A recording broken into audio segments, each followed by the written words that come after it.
Okay, I'm going to show you how I do my antiquing. There's a bunch of different ways that you can do. This first step, I'm just going to put on a little Phoebing's tan coat. I've just stamped this little piece out, let it dry,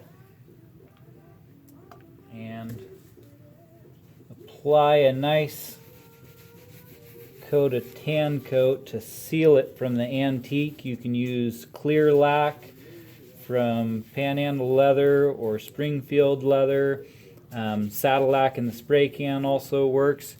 You just want to rub it into all the areas and get a good sealer on it, whatever you choose.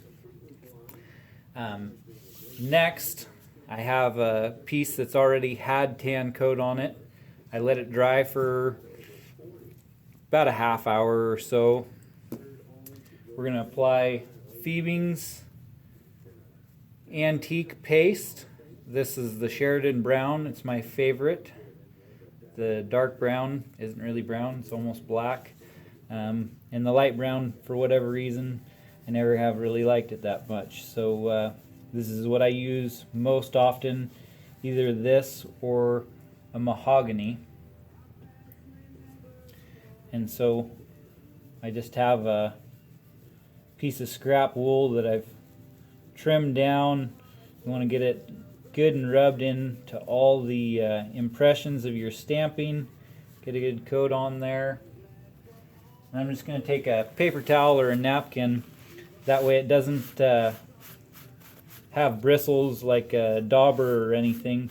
And then just kind of wipe off the top so it leaves all the antique and the impressions.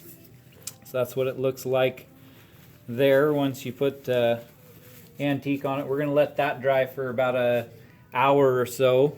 Then when you come back, it's going to look pretty foggy and kind of look scary, like maybe you did something wrong, but it's okay.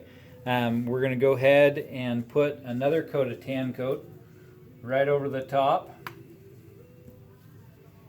And it's going to brighten everything back up. So it still doesn't look all that great here.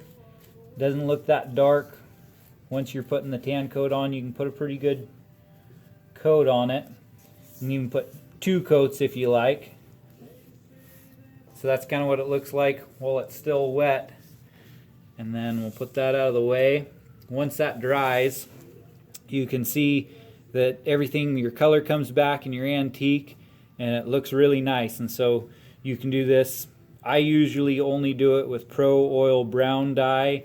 I've had troubles with the black dye bleeding when you put the tan coat or clear lac on it, and so I try to steer clear of the black dye. If I want something real dark, I'll go with a marine cordovan, which is kind of an in-between a brown and a black. If I want something lettering or something to be real dark and not use a brown. So that's how I use my antique finishes. Hope this helps, and have a great day.